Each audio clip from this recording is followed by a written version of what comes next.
कोमलमती शिशुमानंक प्रति एक स्वतंत्र दिवसर पूजा और पालन सेमानंक प्रति स्नेह आदर निरंतर भल पाइबा और सद्भावना वास्तविक भगवान का विकल्पर परिकल्पना सृष्टिर पवित्र ए पूजा व श्रेष्ठ ए पूजा छोट छोट कुनी कुनी पिला मानंकु नहीं एक सुंदर सुस्थ और संस्कारपूर्ण समाज गढ़ी तोलिबारे सेमानंकर गुरुत्वपूर्ण भूमिका सेमानंक मध्यरे हृदयगम बा सेमानंकु बोधगम कराइबार एक अनन्य प्रयास हेउची ए शिशु दिवस पालनर मुख्य उद्देश्य।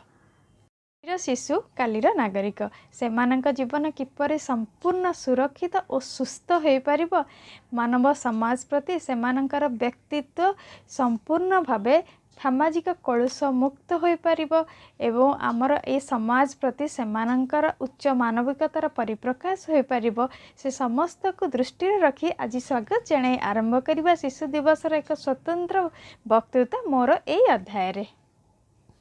सम्माननीय सभापति महोदय, पूज्य शिक्षक और शिक्षयित्री वृंद एवं उपस्थित समस्त भाई और भौणी माने कुनी कुनी पिलांगर एही स्वतंत्र दिवस रे मते किछि कहिबार सुजोग मिलिथिबारु मु निजको गौरवान्वित मन करे।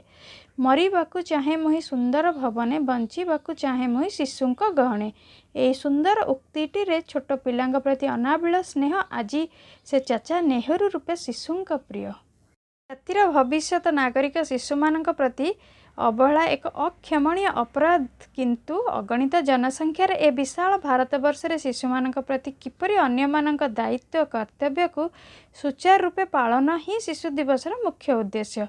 ए महान उद्देश्यर सर्वत्र प्रसार को गुरुत्व देथिले आम स्वाधीन भारतर प्रथम प्रधानमंत्री पंडित जवाहरलाल नेहरू। एक स्वतंत्र और सुस्थ सुंदर भविष्यत पाई शिशु श्रेष्ठ समाज एकांत वांछनीय। तांकर जन्म दिवस को 1959 मसीहा नवेम्बर 14 तारिख ठारू शिशु दिवस रूपे पालन करा जाउअछि।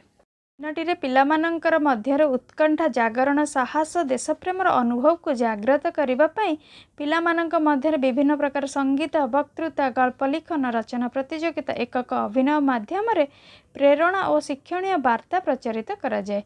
शिक्षा अनुष्ठान मानंकरे अधुना एहार बहुल भावरे पालन शिशु दिवसर स्वतंत्र सरकारंकर एक उच्च कोटिर पदक्षेप।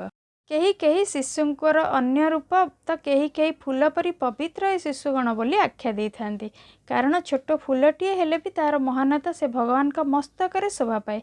ठीक सही परी शिशुमानंक छोट छोट कार्य बा छोट छोट बेलू सेउ बा बाल्यकाल महान कार्य करिवार पवित्र मनोभाव उज्जवल भविष्यत पई एकांत आवश्यक। नेहरूंक गोलाप फूल प्रति भल पाइबा एवं एहाकु निज पाखरे साइती रखिबा शिशुंक प्रति भल पाइबार एक नियारा संकेत।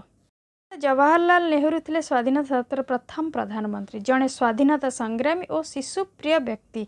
तांकर जन्म 1899 मसीहा नवेम्बर 14 तारिख रे आलाहाबादर आनंद भवन रे भूमिष्ठ होइथिले। तांकर जीवन काल मध्यम से शिशु मानक अत्यंत स्नेह करुथिले सेथिपई तांकर जन्मतिथि को सारा देश महा आनंद रे शिशु मानक गहन रे शिशु दिवस रूपे पालन करा जाय। शिशु माने चाचा नेहरू स्मरण करती तांका जीवन प्रेरणापूर्ण वार्ता पाठ करी छोट छोट पिला माने अनुप्राणित हो पारिबे। पवित्र दिनटे देशर मान्यगण व्यक्ति शुभेच्छार सुओ छुटे। जातीय और अंतर्जातीय स्तर में शिशु मानक पय विभिन्न शिशु कल्याण योजना प्रस्तुत करा जाए। शिशुंक उन्नति देशर प्रगति संभव ए वार्ता देशव्यापी प्रचारित हुए। शिशु हसिले दुनिया हसे। पिलांकर सर्वांगीन उन्नति रे मातृजातिर उन्नति अपरिहार्य एहाकु बोधगम्य करैथिले नेहरू। सेथिपई नारी जातिर उन्नति पई तांकर प्रचेष्टा अनन्य। से थिले जोग जन्मा तांकर अमूल्य स्मृति शिशु गहणे आज उज्जीवित। 1964 मसीहा मे 27 तारिख रे इहदामरु विदाय नेले किंतु देशर स्मृति पटरे आज भी से अमर। एति कही मोर वक्तव्य शेष करछि। धन्यवाद।